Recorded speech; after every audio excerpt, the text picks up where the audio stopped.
Meat bicycle! Hello everybody, welcome back to another Ultimate Vault Hunter Mode Legendary Weapon Guide here on Borderlands the pre-sequel. In this series we hunt down and find certain weapons in the pre-sequel, legendary wise, and just take a closer look at them and see what they're all about, a little bit of facts and figures and my thoughts on the weapon. So today we're going to be carrying on the legendary weapon guides, and we're going to be looking at a legendary laser, and the selected one in question is the ZX-1. So as always we are going to be first off looking at how to get the ZX-1.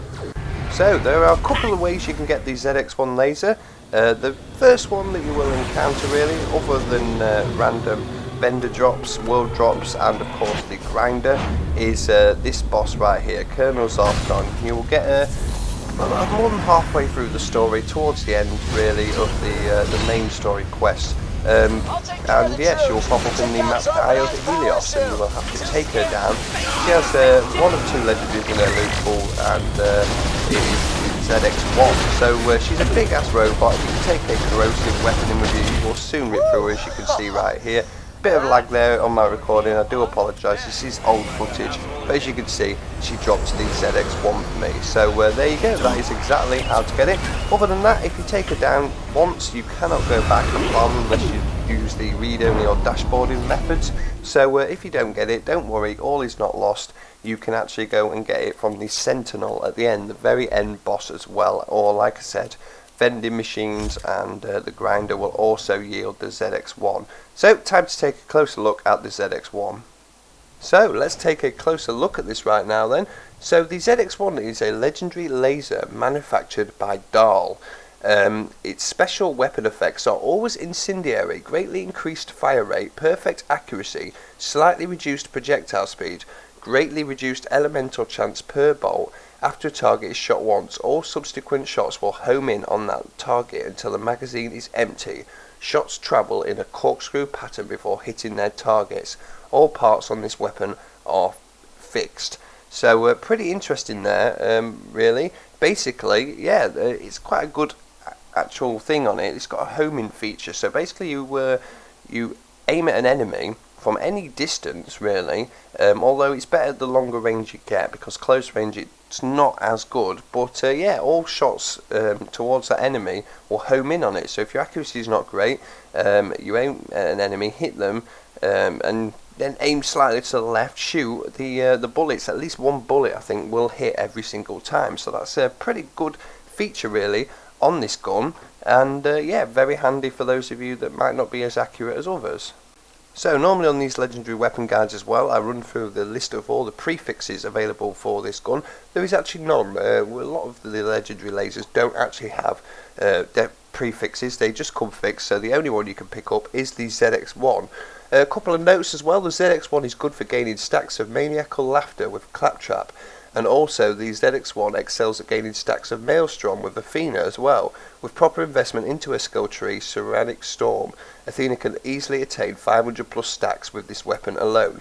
The name and flavour text are reference to the 1997 movie The Fifth Element, where a weapon called the ZF-1 is introduced with a replay feature, which the laser's homing ability seems to be based on. The two weapons also share very similar camouflage designs. In the game files, the ZX-1 is a signed drop of Nakayama, although it cannot drop from this source as Nakayama is a non-hostile NPC. So, very interesting things there. Let's go ahead and compare it to another legendary laser weapon of the same class. And luckily we've got nearly an exact match right here. So the Kato Ninetales is not only a fire laser legendary weapon, it's also a Dahl one as well, which is quite hard to find in the pre-sequel because the list of legendaries is not that long, so it's hard to get things pretty close to the other.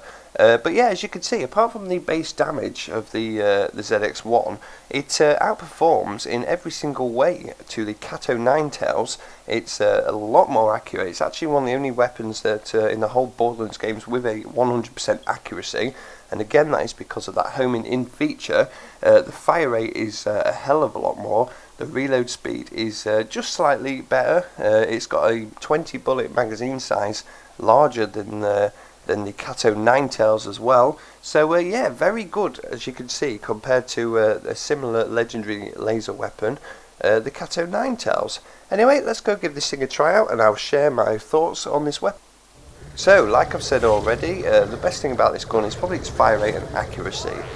If you can just hip fire away at an enemy, that is the best way to use it, really, I think. You can aim down the sight and get that extra burst fire element to it, but I just tend to just aim at an enemy with my hip fire and just shoot away, and like I said, it will eventually take them down because of that homing in feature. Now, it is fixed to the fire element, so it will do okay against Torques and Stalkers as well if you can strip their shields off. But the main good thing about fire is obviously humans' flesh, you can burn them, but most things in the pre-sequel do have shields, really high shields enemies, so make sure you take a grenade in with shock element, or a weapon that you can just strip the shields off, quickly switch back to the ZX-1, and that is definitely the best way to use it. But without a doubt, the most unique thing about this weapon is the homing in feature, which of course, like I mentioned earlier, is a little bit of an Easter egg towards the Fifth Element's ZF-1, the replay feature, which is a brilliant part of that movie, and I'm really glad they've actually replicated this into the pre-sequel as well. It's quite a funny thing to see Easter eggs that actually do something rather than just stuff to look at. But yeah, if you do look really carefully, there are some examples of that homing in feature that you can see bullets curving in the air just to actually get to an enemy. So very handy indeed, and a very unique weapon, even if it is not the most powerful out there by a long way. It's definitely not the best legendary laser weapon in the game, unfortunately, but a pretty interesting one nonetheless. So anyway guys, thank you for watching. Really hope you enjoyed another episode of Ultimate Vault Hunter Mode Legendary Weapon Guide here on the pre-sequel, and yeah, I'll see you guys in the next one.